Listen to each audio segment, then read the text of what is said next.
ನಮಸ್ಕಾರ ಬೀದರ್ ನ್ಯೂಸ್ ರೌಂಡಪ್ಗೆ ಸ್ವಾಗತ. ನಾನು ಹನುಮಂತ್ ದೇಶ್ಮುಖ್. ಬನ್ನಿ ಕ್ವಿಕ್ ಆಗಿ ನೋಡೋಣ ಬೀದರ್ ಜಿಲ್ಲೆ ಮತ್ತು ಜಿಲ್ಲೆಗೆ ಸಂಬಂಧಪಟ್ಟಂತ ಇಂದಿನ ಪ್ರಮುಖ ಸುದ್ದಿಗಳನ್ನು.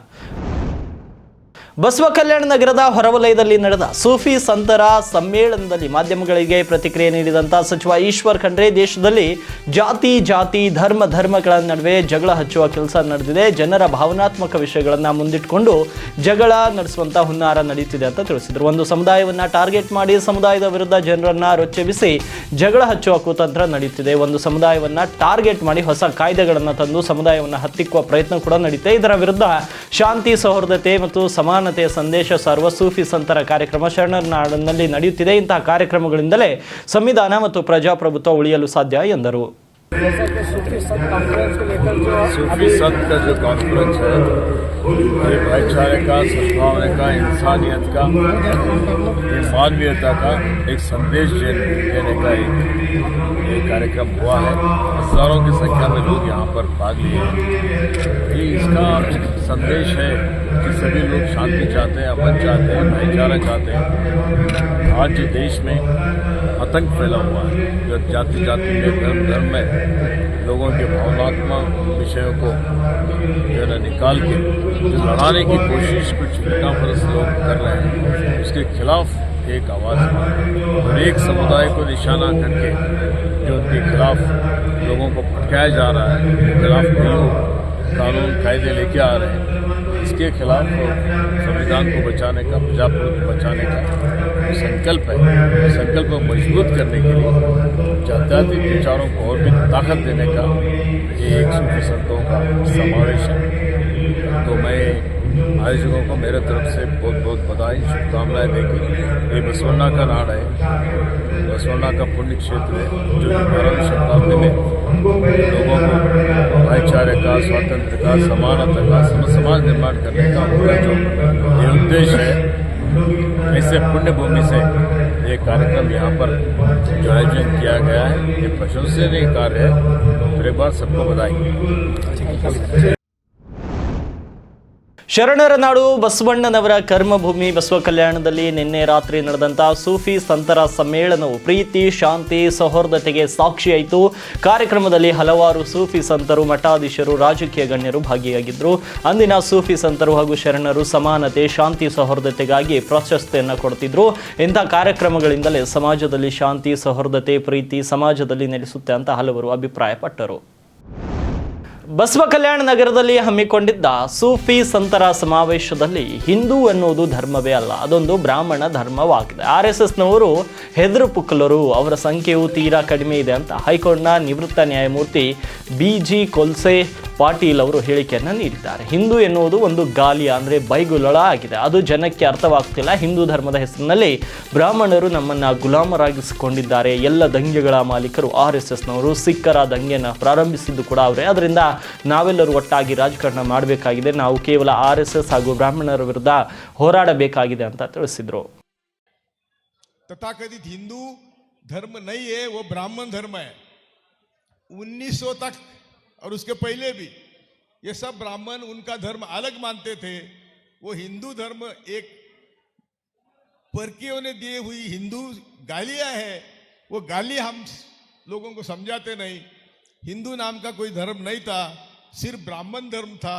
लेकिन ब्राह्मणों ने अपनी बुद्धि चलाकर हम सबको गुलाम किया और आप सबको हमसे लड़ने के लिए, हिंदुओं के लड़ने के लिए कर लिया. तो ये गलत है. लेकिन ये समझाएगा कौन? ये जो सभी संत है इनका काम है, सभी मौला मौलवी है इनका काम है. तो देर सही अभी हम शुरू कर सकते हैं. ये इतने कम जहरीले लोग इतने कम हैं कि देश भर में 1% भी नहीं, 1%. तो जब हम सबको 99% लोगों को साथ लेंगे तो हम हारेंगे कैसे? उसके बाद जब आप देखेंगे सभी दंगों के मालिक RSS वाले हैं. सिखों का दंगा भी RSS वालों ने शुरू किया 1984 में. वो एक उनका नेता था जो इंदिरा को दुर्गा कहता था, वो RSS के लोगों ने वहाँ दंगे शुरू किए. बाद में कांग्रेस वाले गए आए, लेकिन सिक्का पड़ा कि कांग्रेस वालों ने सिखों को मारा, गलत है। इतिहास पढ़ो, अभी भी सब वीडियो आ रहे हैं। नहीं, मैं अभी जा रहा हूं, मेरे टाइम खत्म हो गया है, लेकिन मैं एक मैसेज आपको देना चाहता हूं। हम सबके साथ जोड़ना चाहिए। हम मुस्लिम हैं, हम राज कर रहे थे देश पर, वो अभी दिन नहीं रहे। ಭಾಲ್ಕಿ ತಾಲೂಕಿನ ಇಂಚೂರು ಗ್ರಾಮದ ಬಿಜೆಪಿಯ ಪ್ರಮುಖರಾಗಿರುವಂಥ ಸಂದೀಪ್ ಹನುಮಂತ್ ಬಿರಾದರ್ ಏನು PKPSನ ಉಪಾಧ್ಯಕ್ಷರು ಸೇರಿದಂತೆ 50ಕ್ಕೂ ಹೆಚ್ಚು ಕಾರ್ಯಕರ್ತರು ಬಿಜೆಪಿಯನ್ನು ತೊರೆದು ಜಿಲ್ಲಾ ಉಸ್ತುವಾರಿ ಸಚಿವ ಈಶ್ವರ್ ಖಂಡ್ರೆ ಅವರ ಸಮ್ಮುಖದಲ್ಲಿ ಕಾಂಗ್ರೆಸ್ ಪಕ್ಷಕ್ಕೆ ಸೇರ್ಪಡೆಯಾದರು. ಸೇರ್ಪಡೆಯ ಸಮಾರಂಭದಲ್ಲಿ ಮಾತನಾಡಿದ ಪ್ರಮುಖರು, ಕಾಂಗ್ರೆಸ್ ಸರ್ಕಾರದ ಜನಪರ ಯೋಜನೆಗಳು, ಸಚಿವ ಈಶ್ವರ್ ಖಂಡ್ರೆ ಅವರ ಅಭಿವೃದ್ಧಿ ಕಾರ್ಯಗಳು ಕಂಡು ಕಾಂಗ್ರೆಸ್ ಪಕ್ಷ ಸೇರ್ಪಡೆಯಾಗುತ್ತಿದ್ದೇನೆ ಎಂದರು. ಇನ್ನು ಸಚಿವ ಈಶ್ವರ್ ಖಂಡ್ರೆ ಅವರು ಮಾತನಾಡಿ, ಹೊಸದಾಗಿ ಸೇರ್ಪಡೆಯಾದವರ ಎಲ್ಲರಿಗೂ ಸ್ವಾಗತ ಕೋರಿದರು. ಕಾಂಗ್ರೆಸ್ ಸರ್ಕಾರದ ಗುರಿ ಸಮಗ್ರ ಅಭಿವೃದ್ಧಿ ಮತ್ತು ಸಾಮಾಜಿಕ ನ್ಯಾಯ. ಹೆಚ್ಚು ಯುವಕರು ಕಾರ್ಯಕರ್ತರು ಪಕ್ಷದ ಕಾರ್ಯಪದ್ಧತಿಗೆ ನಂಬಿಕೆ ವ್ಯಕ್ತಪಡಿಸುತ್ತಿರುವುದು ಸಂತಸದ ಸಂಗತಿ ಅಂತ ತಿಳಿಸಿದ್ದಾರೆ. ಬೀದರ್ ಜಿಲ್ಲೆಯ ಭಾಲ್ಕಿ ತಾಲೂಕಿನ ಉಚ್ಚ ಗ್ರಾಮದಲ್ಲಿ ಭಂಡಾರದ ಒಡೆಯ ಮೈಲಾರ ಮಲ್ಲಣ್ಣ ಪಲ್ಲಕ್ಕಿ ಉತ್ಸವ ಅದ್ದೂರಿಯಾಗಿ ಜರುಗಿತು. ಉಚ್ಚ ಗ್ರಾಮದಲ್ಲಿರುವ 7 ಕೋಟಿ ಮೈಲಾರ ಮಲ್ಲಣ್ಣ ದೇವಸ್ಥಾನದ ಪ್ರಥಮ ವರ್ಷದ ಜಾತ್ರಾ ಮಹೋತ್ಸವದ ಹಿನ್ನೆಲೆ ಪಲ್ಲಕ್ಕಿಯಲ್ಲಿ ಮೈಲಾರ ಮಲ್ಲಣ್ಣನನ್ನು ಹೊತ್ತು ಗ್ರಾಮದ ಪ್ರಮುಖ ಬೀದಿಗಳಲ್ಲಿ ಮೆರವಣಿಗೆ ಮಾಡಲಾಯಿತು. ಪ್ರಥಮ ವರ್ಷದ ಜಾತ್ರಾ ಮಹೋತ್ಸವದ ಹಿನ್ನೆಲೆ ಸಹಸ್ರಾರು ಭಕ್ತರು ಉತ್ಸವದಲ್ಲಿ ಭಾಗಿಯಾಗಿದ್ದರು.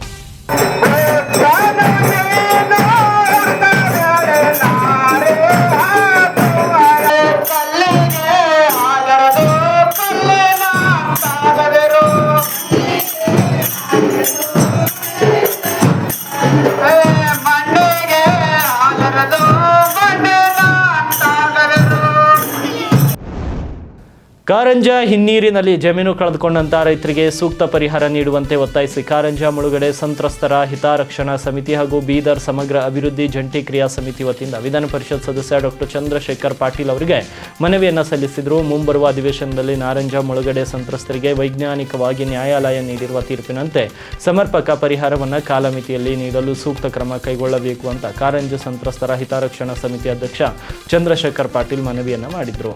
ಸಂತ್ರಸ್ತರಿಗೆ ನ್ಯಾಯ ಆಗುತ್ತೆ. ಈಗಾಗಲೇ ನ್ಯಾಯಾಲಯ ತೀರ್ಪು ನೀಡಿ ನಿಗದಿ ಮಾಡಿರುವ ಮಾನವೀಯತೆಯ ಆಧಾರ ಮಾನದಂಡದ ಸಮ ಪರಿಹಾರ ಕಾಲಮಿತಿ ನೀಡಲು ಪರಿಶೀಲಿಸಲು ಸೂಕ್ತ ಕ್ರಮ ಮನವರಿಕೆ ತಿಳಿಸಿದೆ.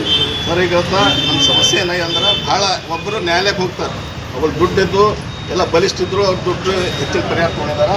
ಇದಕ್ಕೆ ಜಲದ ಸಮಸ್ಯೆ ಯಾಕಂದ್ರೆ ಎಲ್ಲರಿಗೆ ಸಮಾನಾಂತರ ಪರಿಹಾರ ಅಂತ ಕೊಡ್ಲಾಕಂದ್ರೆ ಇವತ್ತಿಂದ ಇದಿಲ್ಲ, ಕಮಿಟಿ ಕೂಡಿಸಿಲ್ಲ, ಕಾಂಗ್ರೆಸ್ ಸಮಿತಿ ರಚನೆ ಮಾಡಿಲ್ಲ.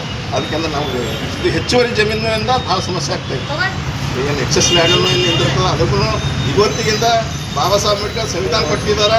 ಇವತ್ತೆಲ್ಲರಿಗೂ ಸಮಾನತೆ ಅಂತಂತಾರೆ, ಆದ್ದರಿಂದ ಎಲ್ಲರಿಗೂ ಸಮಾನತೆ ಇಲ್ಲ. ಇವತ್ತು ನಮ್ಮ ರೈತರ ಪರಿಸ್ಥಿತಿ ಏನಾಗಿದೆ ಅಂದ್ರೆ ಯಾರು ಸಿಕ್ಕೋರಿಗೆ ಸಿಕ್ತು, ಸಿಗೋದು ಸಿಗಲ್ಲ. ಸಂವಿಧಾನವೇ ಯಾವ ಟೈಪ್ ಬರ್ದಾರ ಗೊತ್ತಾಗಬೇಕಲ್ಲ.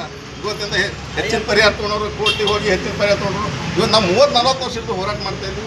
ಇದಕ್ಕೆ ನಮಗೆ ನ್ಯಾಯ ಸಿಗ್ಲಾಕೆಂದ್ರೆ ಸೂಫಿ ಸಂತರ ಸಮಾವೇಶದಲ್ಲಿ ಹಿಂದೂ ಧರ್ಮ ಅದು ಧರ್ಮವೇ ಅಲ್ಲ ಅಂತ ಹೇಳಿಕೆ ನೀಡಿದ BG ಕೊಲ್ಸೆ ಪಾಟೀಲ್ ವಿರುದ್ಧ ಬಜರಂಗ ದಳದ ತಾಲೂಕು ಸಂಯೋಜಕ ರವಿ ನಾವುದ್ಗೇಕರ್ ಕಿಡಿಕಾರಿದ್ದಾರೆ. ಹಿಂದೂ ಧರ್ಮವೇ ಅಲ್ಲ ಅಂತ ಮೇಲೆ ನೀವು ಯಾರಿಗೆ ಹುಟ್ಟಿದಿರಿ? ನಿಮ್ಮ ತಂದೆ ಹೆಸರೇನು? ನಿಮ್ಮ ಹೆಸರಿನಲ್ಲಿ ಪಾಟೀಲ್ ಅಂತ ಏಕಿದೆ ಅಂತ ಬಜರಂಗ ದಳದ ತಾಲೂಕು ಸಂಯೋಜಕರು ಪ್ರಶ್ನಿಸಿದ್ದು. ನಿಮ್ಮ ವಂಶಸ್ಥರಿಗೂ ಹಾಗೂ ಮೊಘಲರಿಗಿರುವ ಸಂಬಂಧವೇನು ಅಂತ ಆಕ್ರೋಶ ವ್ಯಕ್ತಪಡಿಸಿದರು.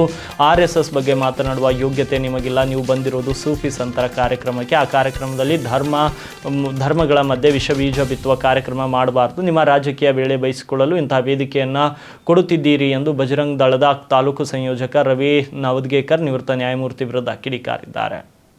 ಜೈ ಶ್ರೀರಾಮ್. ಸ್ವಾಮಿ BG ಪಾಟೀಲ್ ರವರೇ, ಹಿಂದೂ ಧರ್ಮವೇ ಅಲ್ಲ ಅಂದರೆ ನಿಮ್ಮ ಹುಟ್ಟು ಅವಮಾನಕರವಾಗಿದೆ. ನೀವು ಯಾರಿಗೆ ಹುಟ್ಟಿದ್ದೀರಿ? ನಿಮ್ಮ ತಂದೆ ಹೆಸರೇನು? ನಿಮ್ಮ ಹೆಸರಲ್ಲಿ ಪಾಟೀಲ್ ಇದೆ, ಪಾಟೀಲೋ ಪಟೇಲೋ ಅನ್ನುವ ಸಂಶಯ ಬರ್ತಾ ಇದೆ.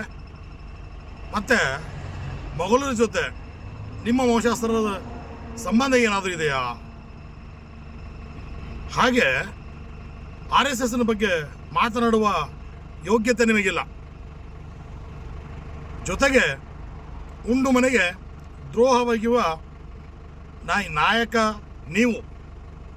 ಅದಲ್ಲದೆ ನೀವು ಬಂದಿರುವಂಥ ಕಾರ್ಯಕ್ರಮ ಸೂಫಿ ಸಂತರ ಕಾರ್ಯಕ್ರಮ. ಸೂಫಿ ಸಂತರು ಆಯಾ ಧರ್ಮದ ಬಗ್ಗೆ ಇರುವಂಥ ಜ್ಞಾನವನ್ನು ನೀಡಬೇಕು. ವಿನಃ ಅಲ್ಲಿ ನಿಮ್ಮಂಥ ವಾಗ್ಮಿಗಳು ಬಂದು ಧರ್ಮದ ಮಧ್ಯೆ ವಿಷಬೀಜ ಬಿತ್ತುವಂಥ ಕೆಲಸ ಮಾಡಬೇಡಿ.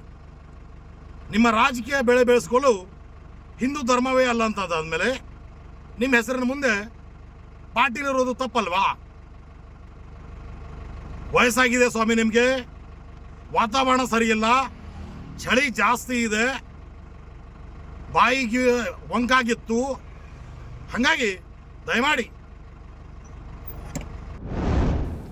ಭಾಲ್ಕಿ ತಾಲೂಕಿನ ರಾಷ್ಟ್ರೀಯ ತೋಟಗಾರಿಕೆ ಮಿಷನ್ ಯೋಜನೆಯಡಿಯಲ್ಲಿ ಭಾನುವಾರ ತಾಲೂಕು ಪಂಚಾಯತ್ ಆವರಣದಲ್ಲಿ ನಡೆದ ಕಾರ್ಯಕ್ರಮದಲ್ಲಿ ವಿವಿಧ ಸಹಾಯಧನ ಯೋಜನೆಗಳ ಪ್ರಯೋಜನಗಳನ್ನು ರೈತರಿಗೆ ವಿತರಿಸಲಾಯಿತು. ಅರಣ್ಯ, ಪರಿಸರ ಹಾಗೂ ಬೀದರ್ ಜಿಲ್ಲಾ ಉಸ್ತುವಾರಿ ಸಚಿವ ಈಶ್ವರ್ ಬಿ ಖಂಡ್ರೆ ಅವರು ರೈತರಿಗೆ ಟ್ರ್ಯಾಕ್ಟರ್ ಮತ್ತು ತಳ್ಳುವ ಗಾಡಿಗಳನ್ನು ವಿತರಿಸಿದರು.